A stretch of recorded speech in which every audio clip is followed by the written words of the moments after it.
This episode of Bend the Knee is brought to you by Lady Jennifer.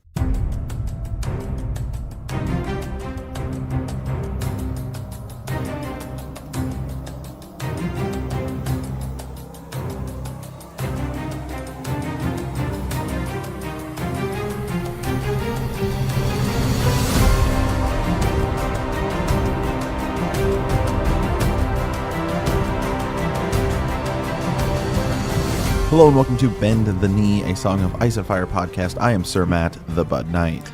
And I am Sir Ezra the Watchful. Welcome to our Song of Ice and Fire book club. Today we are into chapter 19, John 3 of A Game of Thrones, and Baelor 1 in A War of Ice and Fire. So, gonna be a little interesting Episode. Baelor, because of Baelor. Baelor the Blessed. He's a Weird dude. Interesting guy. Yeah. He's a weird guy. I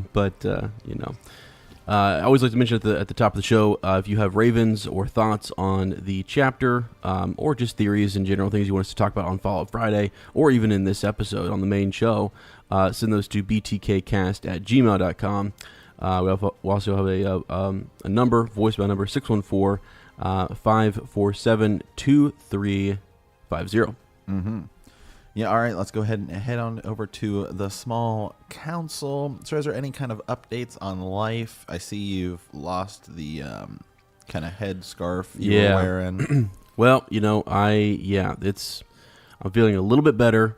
Still kind of sore, but for the most part, I think I'm going to be good today. So I had like a nice little kind of vacation. Just sat around and watching the World Cup again, really rooting hard for England now. So, that's about it for me, though, honestly. Well, I got a little home improvement stuff done last week while I was in headgear. So, tore up my shower and then, fixed up the bathroom a little bit. But, yeah.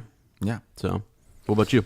Oh, yeah, just took, got tomorrow, today for the people listening, off work, just kind of had a nice little extended weekend here. Went back, saw some family, lit up some fireworks. Been pretty solid. So Nice. Okay. Well, kind of some interesting news here. This was actually sent to us by a new I don't know if I think it's a new listener here. I want to pull up her name, which I did not do that, but it involves an Instagram post. Yeah. Mason Williams posted. Here, let me just pull this up because it is definitely pretty interesting here. I think this was sent to us by, was this Alexis? Alexis, I want to say, Lady Alexis. Let me I'll kind of get these going here. It's a picture, and she's wearing like jeans, and she has white tennis shoes, and they're like covered in what appears to be blood. Mm-hmm. Goodbye, Belfast. Goodbye, Arya. Goodbye, Game of Thrones. What a joy I've had. Here's to the adventures to come. # last woman standing. Yeah, what does that mean? Last woman standing. Does that mean Arya out on top, right? That's what everybody's saying. It is, Lady Alexa from the Kingdom of Oregon, where I will be moving to soon. Yeah, so. Nice. So really interesting because we know some people have already finished filming. Yeah. And so then Arya finishes filming later. But, sometimes it's just the way they organize scenes.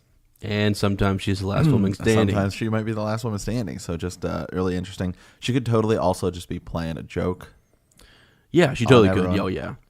You might as well have fun with it. It's Game of Thrones. But Game of Thrones is now officially, all of the filming has officially ended.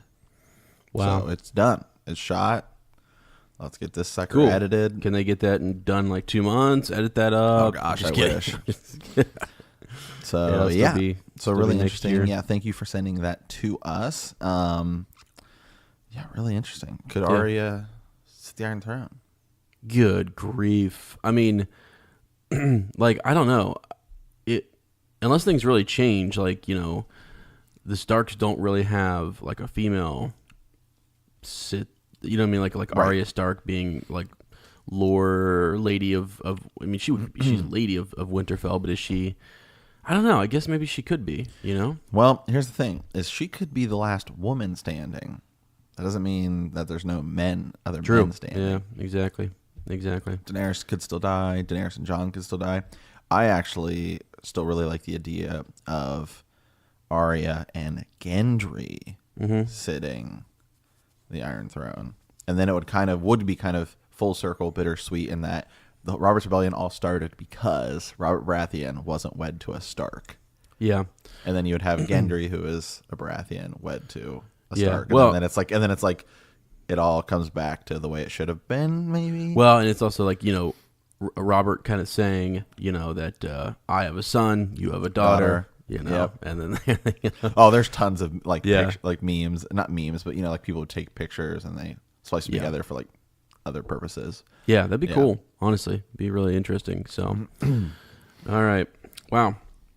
Well, we'll keep an eye on Twitter. If you see stuff on Twitter, Instagram, I follow all the cast and as much of the crew as I can on my personal Twitter, and so hopefully I can catch a few things myself. But yeah, it's neat to kind of get updates from them, and it's just fun to speculate and look in on, because that's totally probably she did that on purpose, to make people like Sir Matt and I sit here and go, what's going on? So Yeah. fun stuff. Yeah. Any show news, Sir Ezra? I think we are, guys. Currently, we're adding to the list of places where you can find us.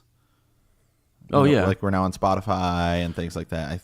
Yeah, Radio Public and iHeartRadio. Yeah, some other places you'll be able to listen if that's more so where you like to listen. So yeah, we just keep updating. It's just they're different databases where we submit the podcast. So you can definitely check us out on iHeartRadio if you're on that, because you never know, somebody already listens there and they're like, oh crap, you guys are there too. Cool, I'll just listen there. Type of thing. So there's that. I also have. Was going to save this for Follow-Up Friday, but I'll do it now. I've updated the leaderboard. Sir Matt helped me kind of structure it, and it's still under construction. It is still under construction. We're hoping to get some feedback, from folks. But we've got 4 people up there on the trivia trial by trivia leaderboard, and so kind of neat. What we've got on there is like streaks, like longest streak, first win, current champion, most recent, win and things. So it's on the Facebook page. You can go check it out. I think I pinned it to the top. You can go click on that. It's just a Google Doc, and you can see who the trivia winners are. And then hopefully, we do bury that trivia now in the Friday show, so people have a better chance of kind of getting in there and hearing the trivia and then answering it as quickly as they can. So, and again, Podbean is the fastest way to get it. As soon as I click upload on Podbean, it's there within seconds. So, So. All right, well, let's go ahead and head on over to Maester's study. We have Baelor the First, a.k.a. Baelor the Blessed. Yeah, and I always kind of do just a quick little recap for these, and then Sir Matt will read us just the first little bit here on Baelor's chapter. It's not very long, but his brother, Daeron Targaryen the First, the Young Dragon, or the Boy King, as some would call him, but we'll call him the Young Dragon, was able to conquer, air quote, Dorne. Technically, he did conquer it. And, but there's rebellions and things and whatnot. He has to go back, as often happens. Daeron goes back, and under a peace banner, a treaty, truce, banner, he is there with some of his Kingsguard, and he is killed. And he is killed with Blackfire in hand, as Lord Adam Parker mentioned in Follow-Up Friday, kind of talked about that.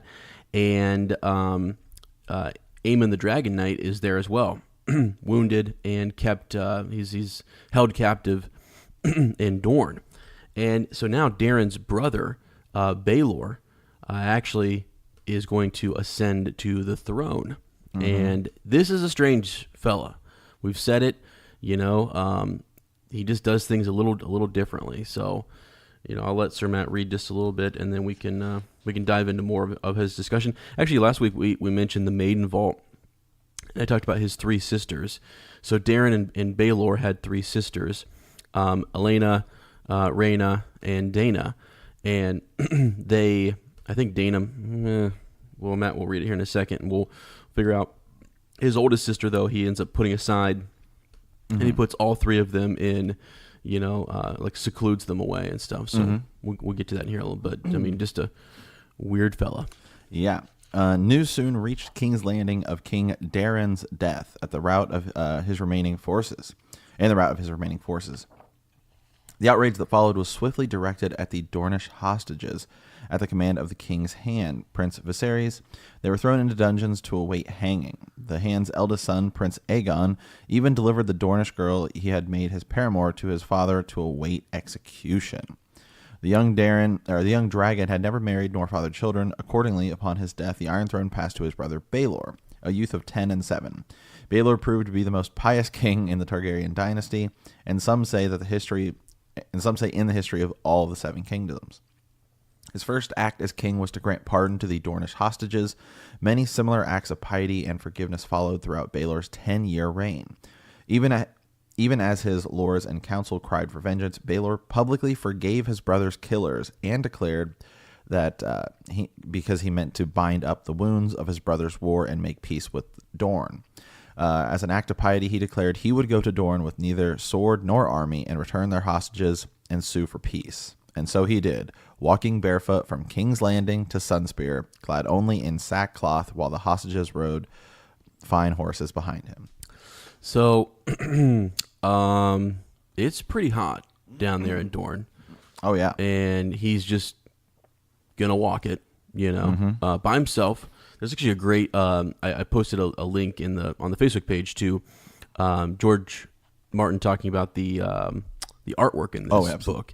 And there's actually a nice little picture here of him just like walking, out in like the desert down the Boneway. And he's walking all the way. Does he walk all the way to Sunspear? I think so, yeah. What the heck? I mean, anyways, just a weird dude. And that was my take on it. So if you are a Baelor the Blessed fan, let me just say that perhaps for Sir Gus comes, we're just messing.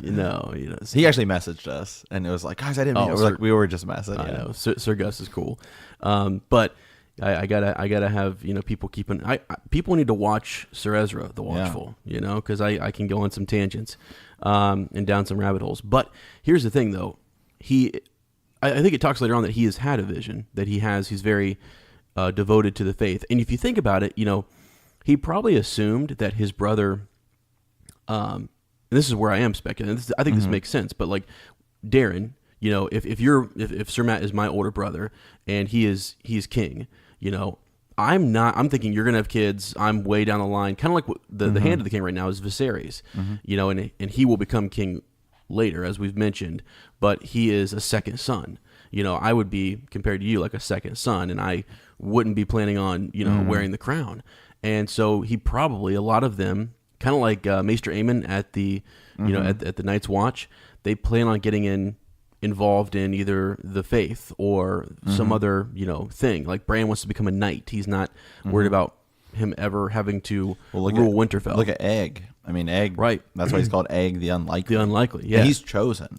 Exactly. So yeah. So it's just interesting. He probably had all these plans to go into the faith and be like a big deal there, and then like all of a sudden he has to become. He was probably started down that path while Darren is king, and so now he's having maybe talks with different septons and stuff like that. And it's also like he's fully adopted the faith of the Seven. Oh, absolutely. So he's definitely big into that. But yeah, he's walking down to Dorne, and he's going to go basically treat with and talk to the Dornish and kind of win them back over, take their hostages to them, and then hopefully he'll get our the Dragon Knight back, right? Mm-hmm. Yeah, and this is something I want to point out right here, and this is something that we talk about a lot when it comes to the telling of just the whole thing, the World of Ice and Fire, the Song of Ice and Fire, the whole thing.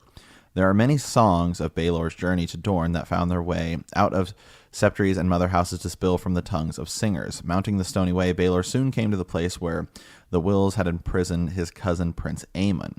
He found the Dragon Knight naked and in a cage. It is said that Baelor pleaded, but Lord Will refused to free Aemon, forcing his grace instead to offer a prayer for his cousin and swear that he would return. Mm-hmm. So I just want to say this because they kind of bring this up a couple times later, and that's how there are many songs of Baelor's journey. So even in this chapter, there's a part later where they talk about what actually kind of happens. He comes back and tries to get Aemon out. and we can actually just kind of I can kind of skip to that because it's not that Yeah, far later. yeah. So later he comes back and they kind of realize Doran kind of realizes they should let him get him out, but they don't want to do it. You know, Doran is like unbowed, unbroken, Right? But they don't want. They act like as hospitable as possible because they don't want a war to break out. Right. And actually, real quick on that, because I know you're about to take off with the Dragon Knight, but Viserys, the hand of the king, I think they were more worried about him. Yep. Yeah. So they were like, let's treat this king like this is strange. It was strange to them, you know. They weren't sure he's no threat walking down here like that, you know. Yeah, right here. Some in the Dornish court felt that Prince Viserys would take it as a new cause for war when, not if, Baelor died upon the road, because they felt he would die walking back and forth. Well, they would know, right? Yeah. I mean, So, essentially what happens is he gets back and they give him the key. Yet instead of freeing Aemon himself, this is Lord Will, he gave Baelor the key to Aemon's cage and an invitation to use it. But now, not only was Aemon naked in a cage, exposed to the hot sun all day by cold wind by night, but a pit had been dug beneath the cage, and within it were many vipers. The Dragonite is said to have begged for the king to leave and go get aid, but Baelor is said to have smiled and told him that the gods would protect him. Then he stepped into the pit. yeah.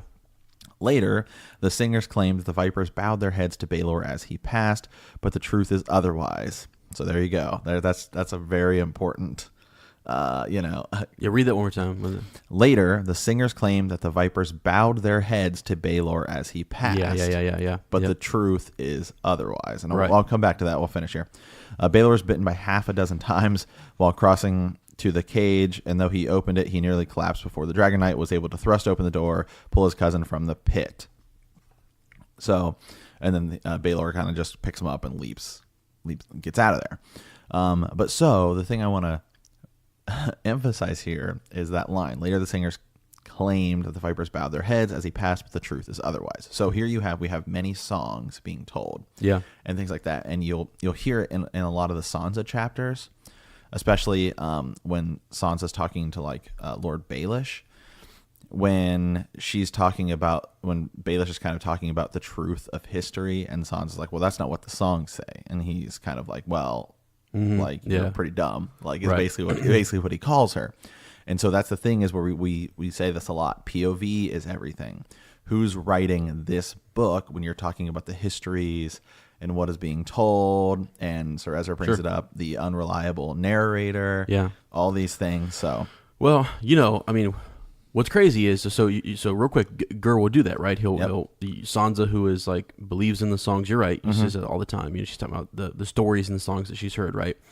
The only stories that end up being super kind of true, though, are old Nan's tales.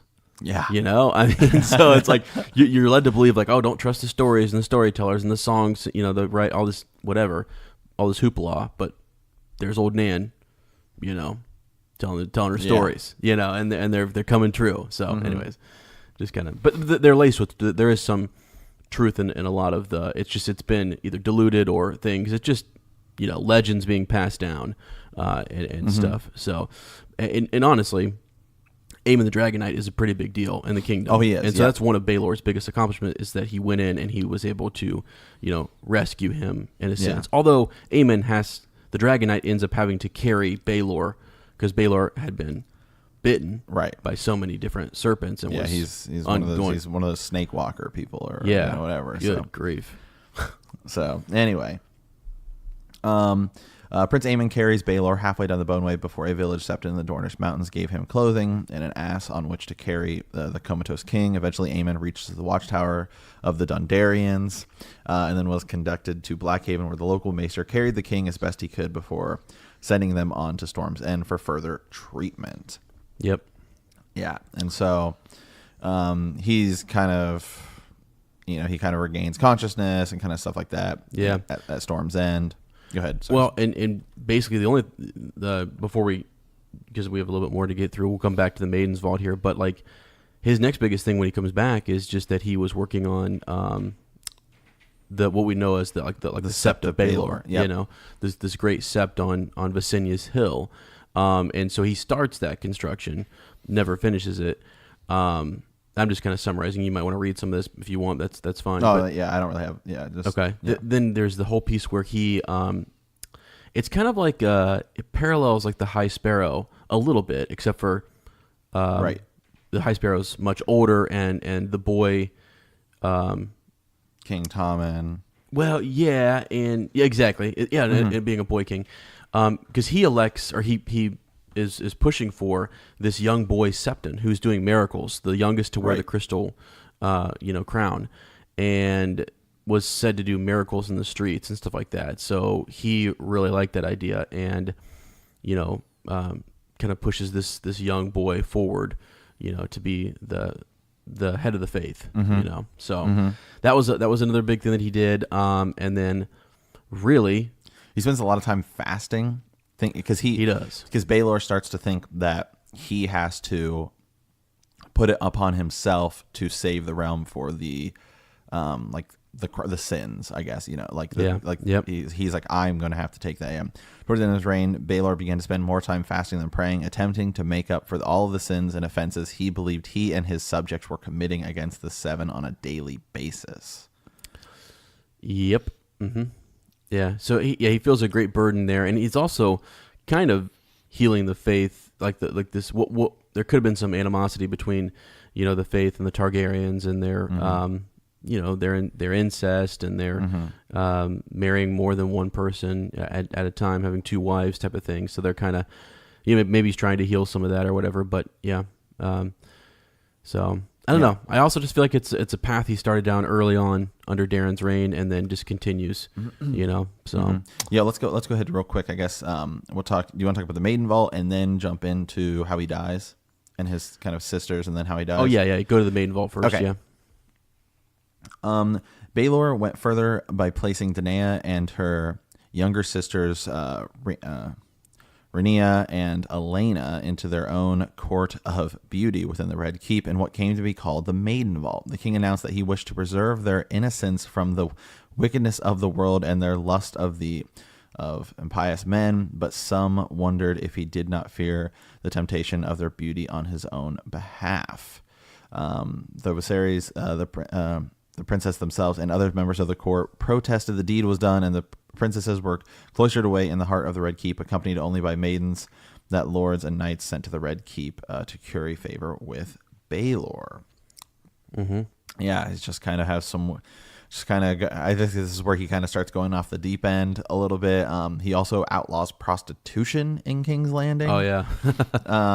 Said more than 1,000 whores and their children, it says, were rounded up and put out of the city. Just kicks them out of the city. Yeah. Now there's some craziness. Yeah. Right. I mean, come on. Well, it's kind of the, when you think it's different, but it's kind of like when Daenerys says, "Hey, let's outlaw slavery," and it's just the way it had always been. So, okay. So let's go. I guess we can kind of talk about his death a little bit here. The eventual birth of Daemon Waters, the natural child of Danae Targaryen by a father she refused to name, but whom the realm later learned was none other than her cousin Aegon, while he was still a prince, led to another fit of fasting for the king. He had already nearly killed himself some years before, when he fasted for a moon's turn, following the deaths of his cousin Princess Naera's twins shortly after their delivery. This time, Baelor took it yet further, refusing anything but water and taking only enough bread to still the cries of his stomach. For 40 days, he kept his regimen. On the 41st day, he was found collapsed before the altar of the Mother. Grand Maester Munkin did what he could to heal the king. So too did the boy High Septon, but the miracles were at an end. The king joined the Seven in the 10th year of his reign in 171 AC. Yeah. Yep. So, real quick, there's a whole page kind of dedicated to the Sisters of Baelor, the Blessed, and Dana is considered the most famed of the three sisters and the most loved. Her beauty is fierce. She's gorgeous. She's known as a skilled horseman, fearsome archer with her Dornish bow. Her brother Darren had brought back from his conquest. So she's a pretty cool character, and she's the one who ends up having, Damon Blackfire. Okay? Yeah. So because she's in that maiden's vault, so basically, her cousin, the Baelor's cousin, Aegon the Unworthy, in his younger days, sneaks in to the maiden's vault and hooks up with Dana Targaryen, and that's really her big claim to fame there, I guess, right? The other two, one actually becomes a septa, and the other one I'm not really sure. I'm not sure what happens to the other one. I don't know if anything big happens. Of significance. Nah, it doesn't look like it. The line the plums. You remember how is it Maynard Plum? Maynard Plum. Yeah. So that whole line of plums claiming that they have a claim, like Targaryen blood and stuff like that, kind of comes from one of the, I think it's Elena, I think. It ends up kind of hooking up with some of the plums, and so there's that some of that Targaryen blood in there. So yeah. Okay, all right, let's go ahead and move on over to the reread. A recap from last week. We were talking about Catelyn 4. Catelyn and Sir Roderick arrive in King's Landing by ship at a secret meeting with Peter Baelish and Varys. Catelyn is told the assassin's knife belonged to Tyrion Lannister. So this week we are into Jon chapter 3. I'm going to do a quick follow-up from Jon's last POV. Jon had said his goodbyes, first to the comatose Bran, then to Robb, and finally to Arya, to whom he gives the Braavosi-type sword, needle. And now this week, Jon 3. After training, Jon Snow is attacked by several other recruits, but saved by Donal Noy. Interesting name. Who shows Jon the error of his ways. Then Jon meets up with Tyrion and later learns that from the Lord Commander that Bran has awoken. Yeah, so we kind of always break this down into a couple parts. This week you could really almost do 4 parts. You have Jon in the yard, Jon's kind of conversation with Donal Noy, Jon's conversation with, I guess, Tyrion, and then kind of the ending part where he gets the news from Jorah Mormont. Yeah. This chapter to me was more about the like the lessons that Jon learns. Yeah, and it just as like last week was Catelyn's chapter, and Catelyn's chapter kind of explains a little bit about King's Landing. This is kind of also a setup chapter to show you just what Jon's stuff and all the stuff later at Castle Black and the Night's Watch is going to kind of be like. Yeah, for sure. Yeah, you get to kind of see Castle Black. You get to see the brothers working together. There's a lot of flashbacks too, where we talked to Benjen. We even flashback a little bit to the way approaching the wall, and it being 700 feet tall and things, and just how Jon reflects on the fact that Tyrion was the only one who was super honest with him about what he would find there. And Tyrion's never been there himself, but he kind of understands the ways of things, and tried to kind of prepare him. But the 2 big lessons, as you mentioned, come from Donal Noy, which in the show is just reversed a little bit. It's not reversed; it's just subbed in with Tyrion. With Tyrion, which makes sense because the show would have to introduce another character, and he has this conversation with Tyrion like right afterwards, and you have Alistair Thorne and Tyrion kind of talking. So there's really just no need for it, and I think actually it's almost in the show. I think it's just cool the way they do it with Tyrion, because Tyrion and Jon kind of have that connection, and then way later, it gives Tyrion and Jon some more chemistry between them, especially since Donal Noy is going to die. I mean, I don't know how he dies, but that's a good. Maybe some of our trivia contestants can tell us. Right? But, maybe they can. Well, it's interesting that because we're talking about Donal Noy, and you had said you'd ask those questions. And this is the first opportunity we get to kind of, where he does have a chance to, as you said in the summary, kind of like what's the word here? Show Jon the error of his ways, and kind of like guide him along here, because it's not an easy life up here. And I think, Donald is harsh, but he's doing it for a reason, and he's actually the purpose there is to kind of teach him, like this harsh truth that you're in their eyes a lordling, and when you're out there, right.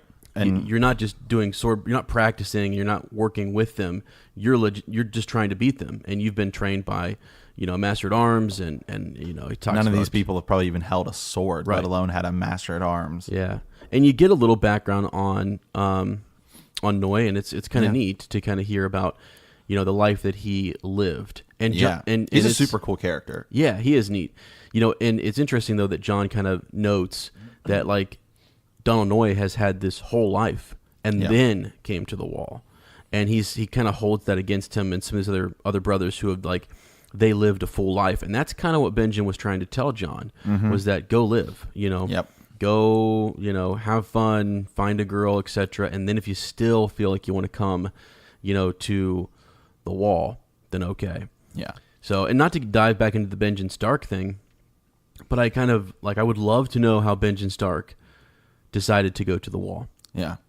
Because maybe we'll find out someday. I think we will. But I think we might get some of that in Cold Hands, if that's, the Cold Hands POV. Maybe. Yeah. Just some conversation, because there's got to be more to it. He's definitely, I don't think he would have chosen, maybe he knew more about it than Jon did. Maybe he understood more about what the Night's Watch was, because he wasn't a bastard, you see. Right. And I think Jon being a bastard, I don't know that he's had a whole lot conveyed to him. His father's been teaching him things, but I don't know. It just seems different. So, yeah. Yeah. So we start off, and Jon is kind of training in the yard, and he's injuring people is basically what happens. He's fighting with Gren. The bastard broke my wrist. The bastard hamstrung you. Opened your empty skull and cut off your hand. Or would have had these blades had an edge. It's fortunate that the watch still needs stable boys as well as rangers. Sir Alistair gestured at Jaren and Toad. Get the Aurochs off his feet. He has a funeral arrangements to make. And also, this is where Jon starts to get on Alistair Thorne's nerve. And I actually think Alistair Thorne eventually kind of would have accepted Jon. I don't think Alistair Thorne specifically has anything from the get-go probably against any of these recruits. He's like, I'm going to train you. Yeah. And then once you've earned my respect, you'll have it. But Jon, Jon's standing there, and he's got his hand on the sword, and he's like, that is a long sword, not an old man's cane. Sir Alistair said sharply, are your legs hurting you, Lord Snow? Jon hated that name. The boys had picked it up too, and and Jon kind of says, no, he says, I'm tired. Yeah, he's a boy. He's 14, going on 15, or he is 15 at this time, and yeah. Yeah, and he says, what you are is weak, and he says, I won. He says, no, they lost. And Jon does kind of think that he's better than everyone. Yep. For a lot of reasons, and he thinks that just he should be because he's winning, he should prove himself. He should be getting praised almost, maybe. Yeah, Sir Alistair Thorne is also if anything, I think Jon could actually have become really good friends with him, because Alistair Thorne kind of similar. Well, it's just more the reaction. It's the reaction to Sir Alistair that kind of sets him off. So when he, like you said, leaning on the sword, the things that he says back to him, it's his reactions that cause Alistair Thorne to go, I'm going to keep at this until I can kind of make it. Because I'm imagining if I'm Sir Alistair Thorne, then I have some brothers who come in who I need to build up, give confidence to, and there are others who you need to knock down a notch. And you have to fit into this uniform type of this brotherhood where everybody's on even footing type of thing. And I think that's really what his job is. And he probably sees, Jon showing us that he wants to be praised. He thinks he's better. He has some misconceptions. This is not what he thought. Even Benjen later on is going to tell him this is not Winterfell. You Right. can't just demand to go north. You haven't earned anything. You haven't done, these are my brothers. It's almost, it would have been kind of disrespectful for Benjen to say, yeah, come on, let's go. Like, people have been like, what? People, that's an honor. That's something people are working towards, to become a ranger and to become, to be chosen by Benjen to go north and, and range. So, and he thinks he's kind of entitled to that. It just takes people like, and he's young, he's a youngster. It takes Donal Noy and Tyrion to kind of say, here's what's going on. And, by the end he gets it of this chapter, but yeah. Yeah, interesting thing about Alistair Thorne, Sir Ezra, is he actually fought on the side of House Targaryen. And then he was given the choice by Tywin Lannister to take the black or die. Yeah. And so it's just kind of interesting that here he is talking to his rightful king. It's interesting. Just kind of interesting. But so anyway, so then Jon kind of walks back to the armory, and which is where he kind of runs into Donal Noy, and Donal Noy has kind of he's thinking about like the Night's Watch and stuff like that. A line I have here: no one had told him the Night's Watch would be like this. No one except Tyrion Lannister. The dwarf had given him the truth on the road north, but by then it had been too late. Jon wondered if his father had known what the wall would be like. He must have, he thought. That only made it hurt worse. And then kind of he's kind of reflecting on his conversation with Benjen. 3 days after the arrival, Jon had heard that Benjen Stark was to lead half a dozen men into ranging into the haunted forest. That night he sought his uncle in the great timbered common hall and pleaded to go with him. Benjen refused him and said, "This is not Winterfell," he said. On the wall, a man only gets what he earns. You're no ranger, Jon, only a green boy with the smell of summer still on you. A boy you are, and a boy you'll remain until Sir Alistair Thorne says you are fit to be a man of the Night's Watch. If you thought your Stark blood would win you easy favors, you were wrong. We put aside our old families when we swear our vows. Your father will always have a place in my heart, but these are my brothers now. He gestured with his dagger at the men around them, all the hard, cold black. Then he basically says, I'm leaving. We'll speak when I return. Now, a lot of people think that the we'll speak when I return is he's going to tell him about his parentage, stuff like that. As I read it now, I kind of think it's just, we'll talk when I get back about like the Night's Watch and perhaps you going ranging. Yep. Yeah, and kind of see what you've learned and stuff. I don't think it has. Yeah, when I read that, I don't think it's like he has some big revelation he's wanting to tell, Jon. Right. You know what I mean? Yeah, I don't think that at all. So, yeah, interesting. I thought one of the things too, as we look at this, the folks who he is fighting here in the beginning, because these boys come back in later and kind of confront him in the room there. Gren is the guy who he ends up kind of breaking his wrist, right? And we know Gren kind of from the show and things. He loomed over him, thick of neck, red of face, with three of his friends behind him. There's a character named Totter, who's actually called Toad. He's like this short, ugly boy with an unpleasant voice. And then Yoren had brought up two of the Rapers. So on his way, to Castle Black, he ends up running across those two. And he doesn't name them here in this chapter, but still interesting that those are the... Pip is mentioned somewhere as well, I believe, right? I think Pip's mentioned in here too. So it's just neat. We're starting to get some of the different, characters, and we're starting to see who his companions will kind of be going forward. Right now, they all hate him, because of the way he's acting in the yard, and he's embarrassing them. And that is what, I think, I don't know if you're ready to talk about it yet, but like Donal Noy, his kind of lesson to him is that, you leave them nothing, I think is the phrase he uses. And by that, it's like he kind of shames them. He leaves them no dignity, no nothing. Yeah, no one's going to want to go, up against him. Right. And so it's almost like if you're a master swordsman and you know that you are, you don't need to go 100%. Right. You can go 60, 70 and beat them and then still leave them some dignity. You know what I mean? Yeah. And hold something back. Right. And that's what Donal Noy kind of says is that, get to it here. So, Donal Noy says, so they kind of like attack Jon in the armory. Right. And in the show, Tyrion walks in, but in this, Donal Noy walks in, and then Donal Noy's talking to him. And he says, something about like you're not training with them, like you think you're better than they are. You've humiliated in the watch. It's not. I've watched you. It's not training with you. Put a good edge on your sword, and they'd be dead meat. You know it. Mm-hmm. Yep. Yeah, and so that's kind of where Jon is that he, he would be like he's taken his his anger and frustration out on these guys. Yeah. He's pissed that he's there, and he does kind of have some vulnerable moments here with Donal Noye, and just in the way that he has a back and forth. Like he doesn't like being called Lord Snow. He doesn't like or the being, bastard. Them talking about his mother, and he's like, wait a second. Most of these starts talking about Ned Stark, would never blah blah blah. Like his starts to mention his honor, and cuts him off. Yeah, right here. Yeah, Lord Eddard Stark was not a man to sleep with whores, Jon said. His honor, and then Donal Noye cuts him off. That did not prevent him from fathering a bastard, did it? Then Jon says, "Can I go?" And he says, "You can go when I tell you. Look at me when I'm talking to you, boy." Yeah.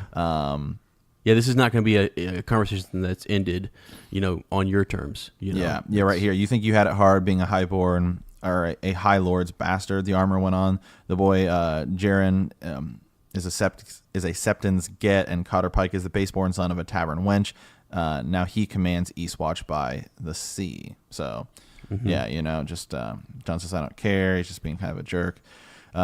Life, and we kind of talked about, Jon repeated bitterly, the armorer could talk about his life. He had one. He had only taken the black after he'd lost an arm at the siege of Storm's End. Before that, he'd smith for Stannis Baratheon, the king's brother.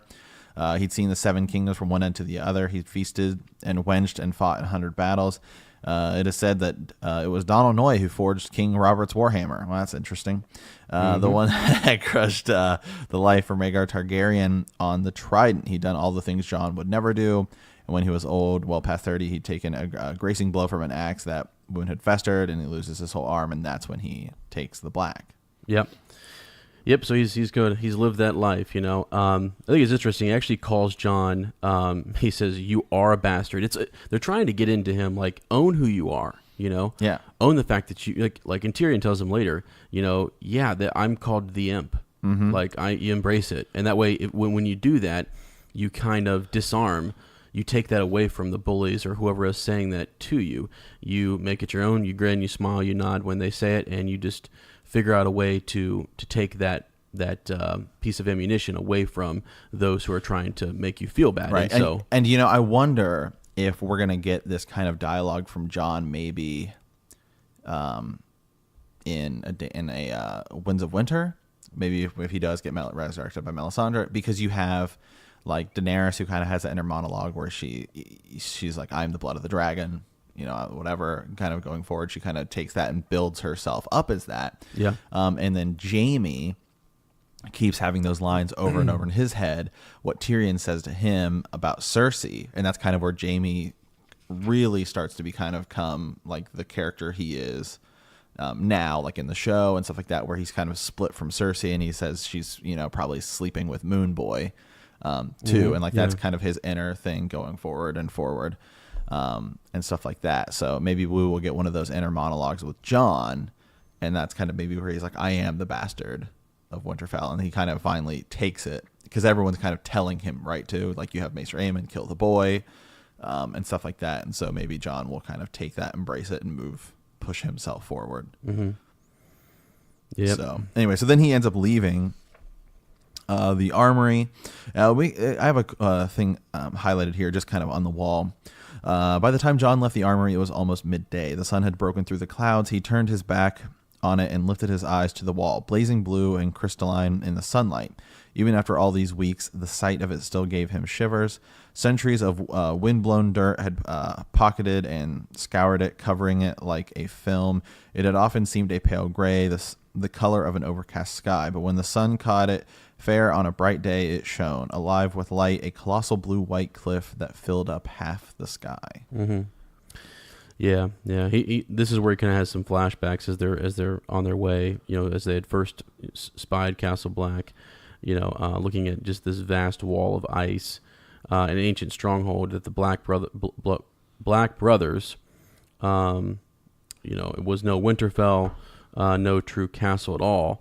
And he kind of talks about the wall being behind Castle Black, and then the idea that it's not defended from the south, right? At all. It's super open and vulnerable. That's not its point.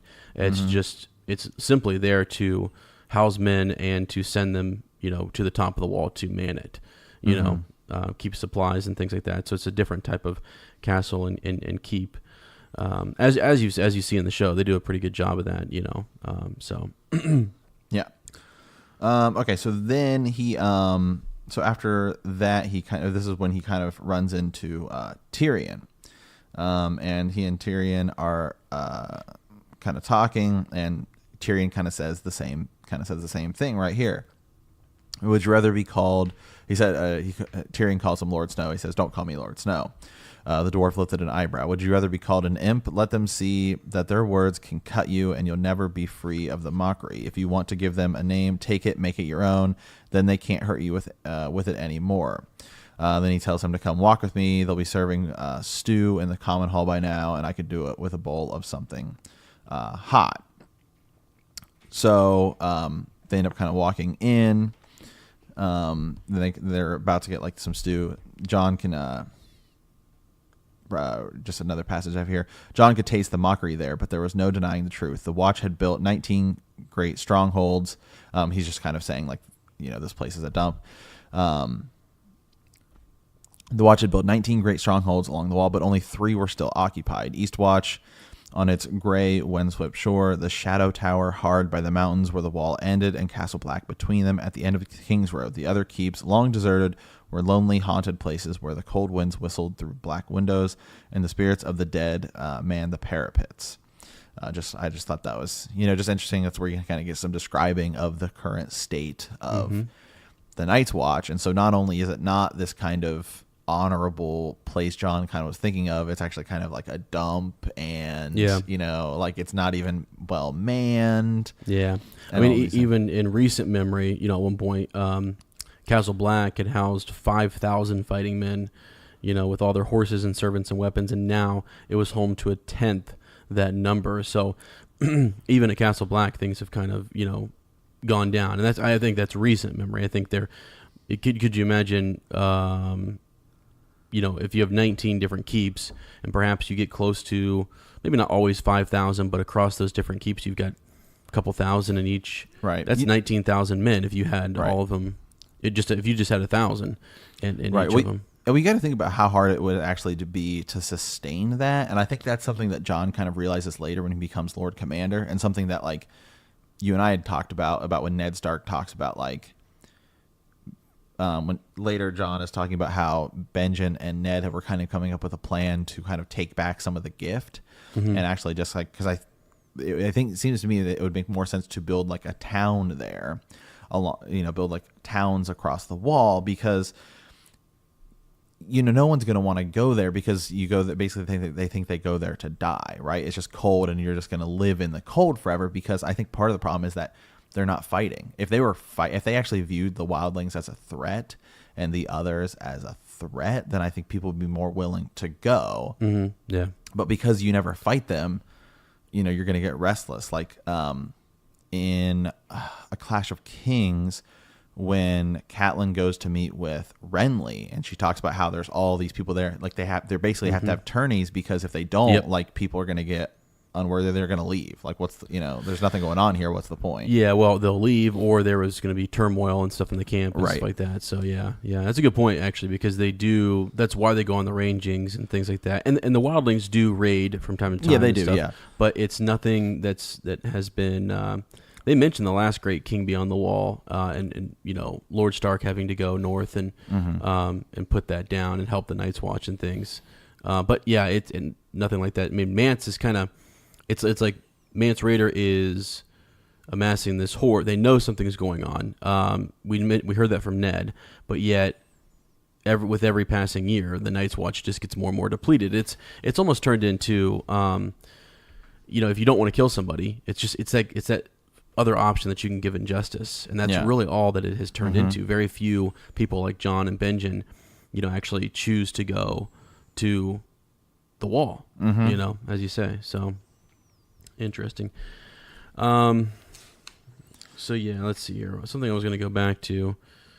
Tyrion was kind of, talking about what was beyond the wall, and John had talked about what Benjen and the other Rangers had said. Just Right. like frozen lakes and snow and different things. And Tyrion's like kind of joking, but he asked about Grumpkins and Snarks again. And I actually think, and I'm speculating here, that I wonder if he has learned, just hearing some of the likes of Alistair Thorne and Jorah Mormont and Benjen Stark and these other people talking about the others and not joking about it as Tyrion does and everyone else does in the South.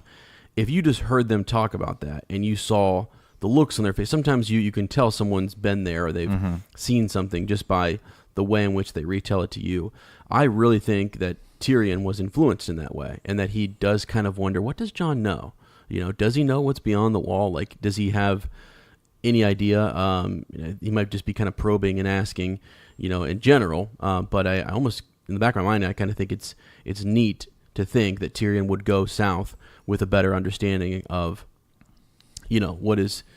what's north of the wall. So not just the wildlings, but the others. Yeah. There's a line where he says, "Perhaps the Grumpkins are hungry this year."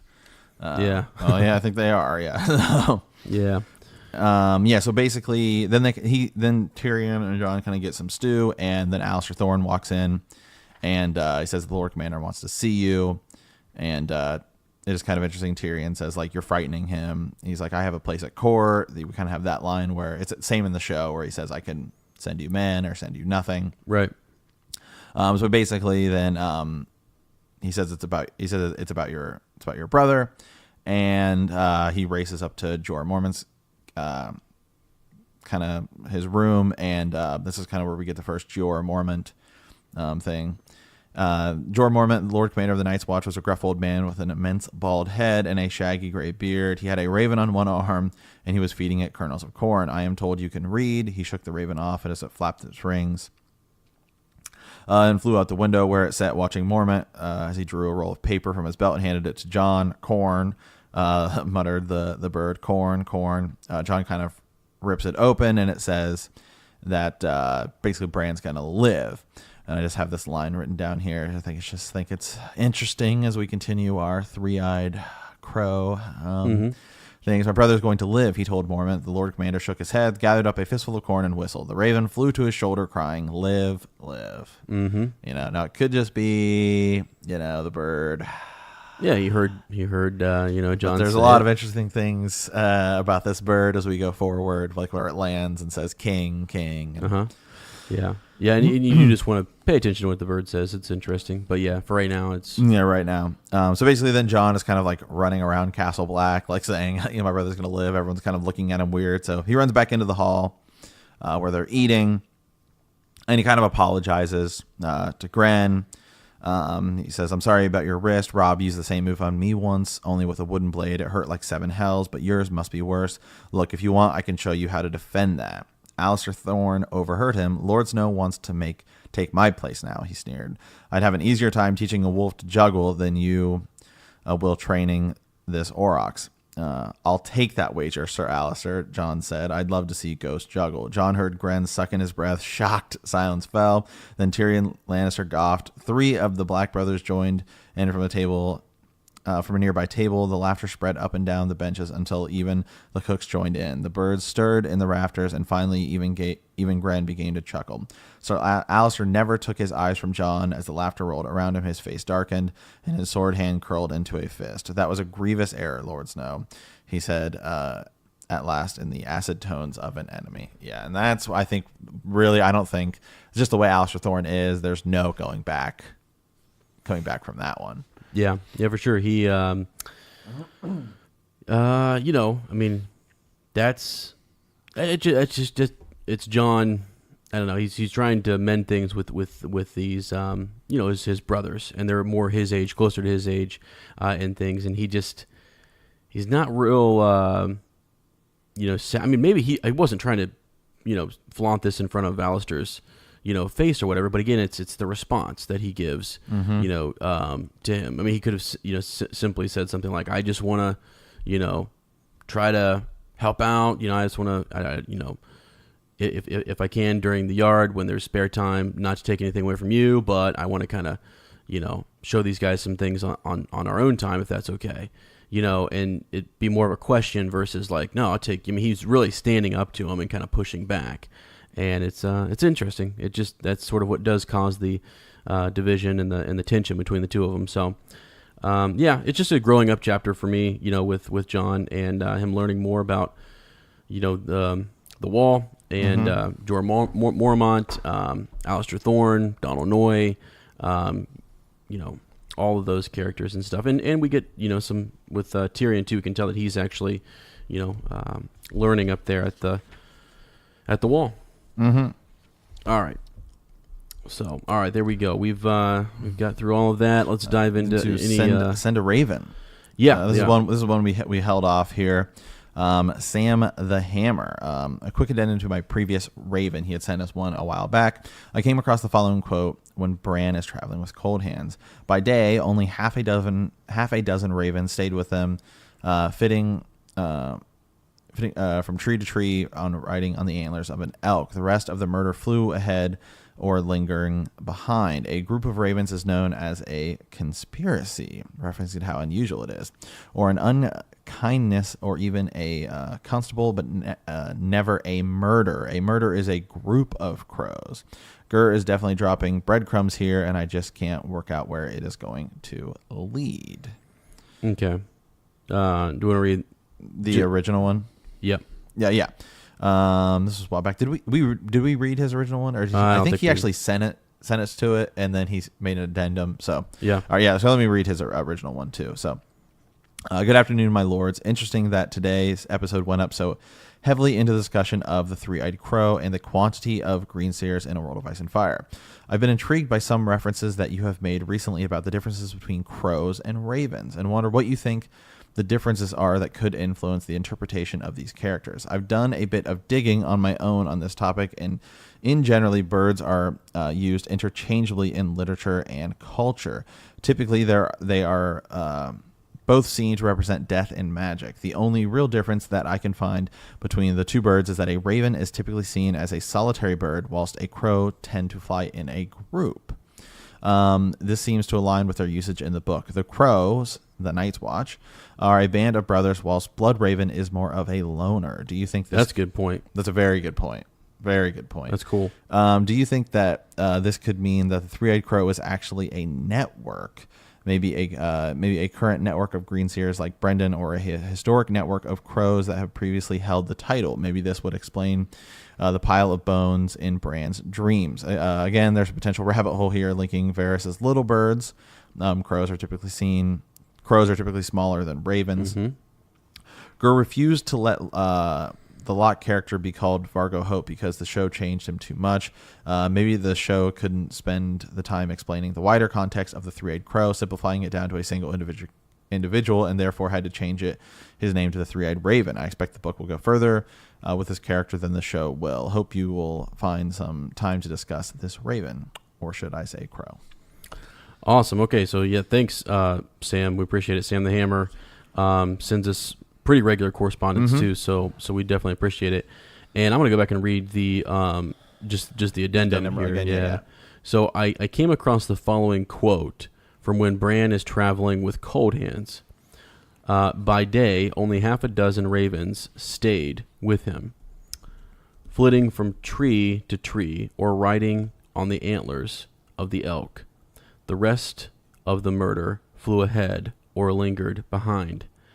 And so, okay, so by day, only half a dozen ravens stayed with him, and it seems like the rest of the murder flew ahead or lingered behind.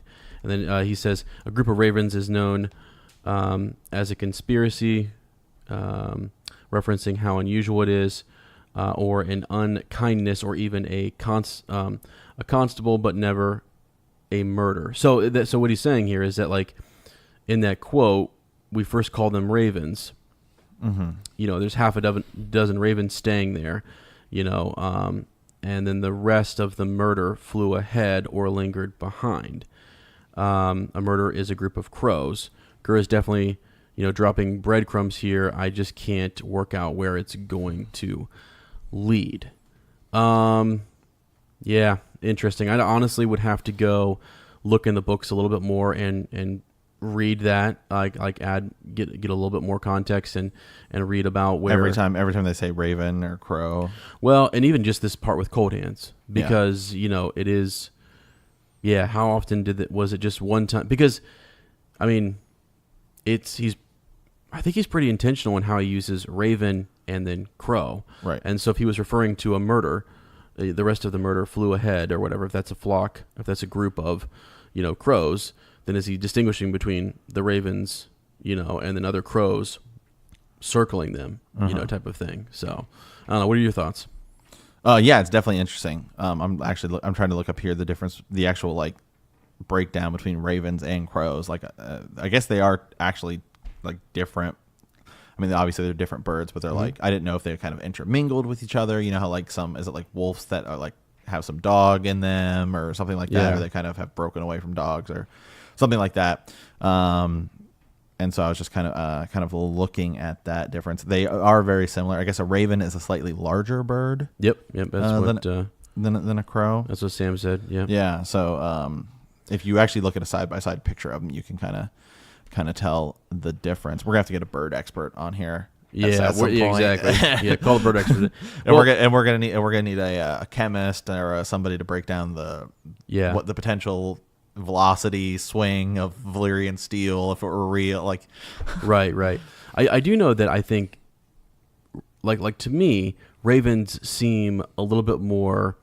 Like this is gonna sound crazy, but in Harry Potter, you've got raven claws, and it's an elevated, type of bird compared to the crow. The crow is like a lesser bird, like a pigeon. You know what I mean? Like, yeah, it's just a lesser.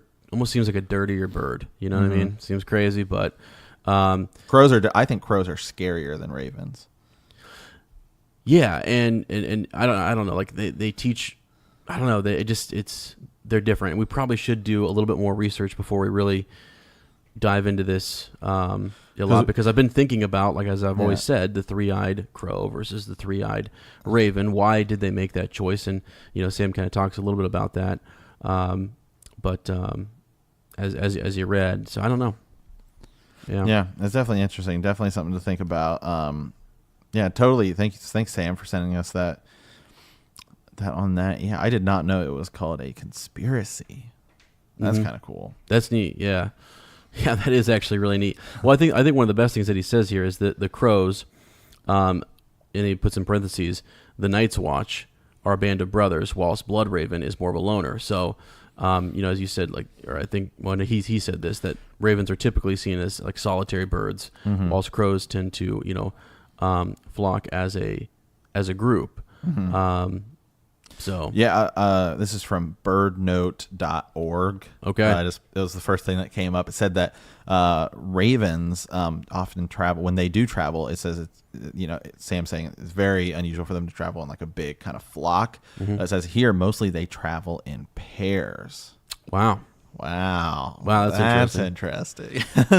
Yeah. So maybe what if it's like to reference something else here is Star Wars.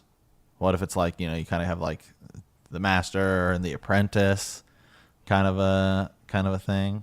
I mean, not that ravens do that, but maybe that's kind of what Gur was thinking as he was writing this. So if ravens travel in pairs, maybe it's, Yeah. I what I'll have to do, Sam, is just because I don't have it in front of me right now, and I apologize, but I'll look at the we'll go into the actual book here where you pulled that quote from and look right before it. And you can do this too if you want, send it to us for Friday.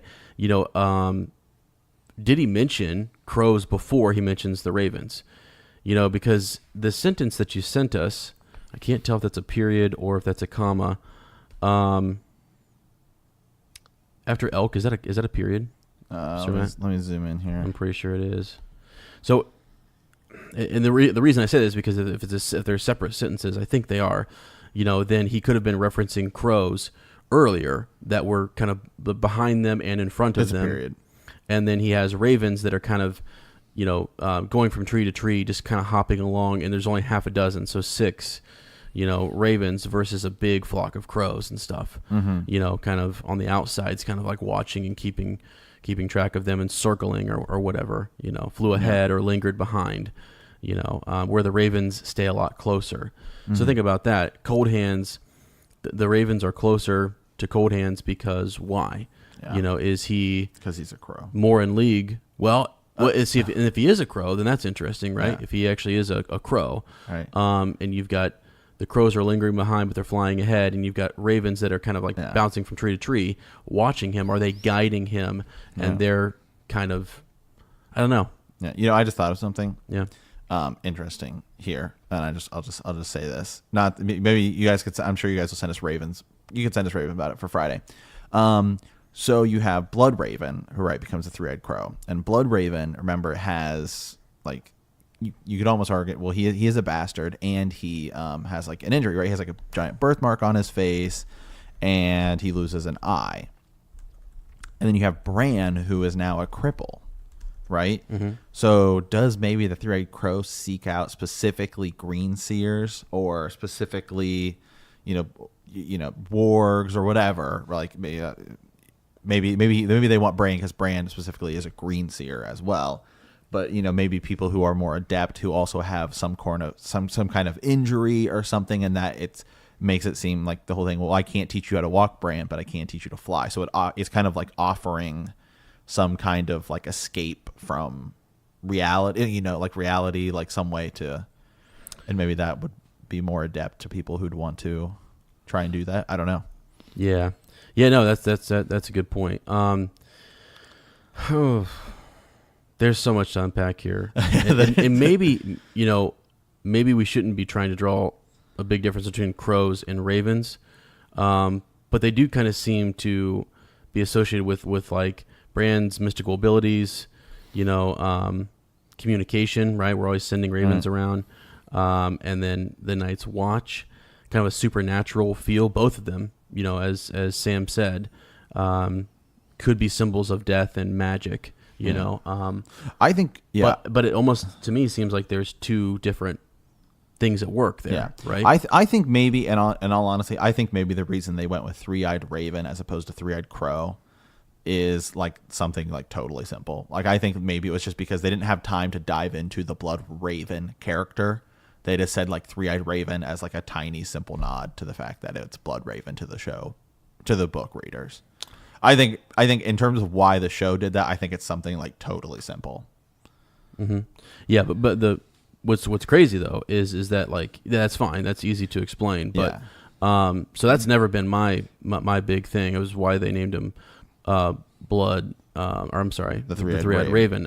Totally with you. That's easy. But I think what's difficult to understand is that's why I've always said to you, when you say Brendan Rivers is the 3-eyed crow, I always say, is he? Because my question, if he is Blood Raven, and then he turns into the 3-eyed crow, right?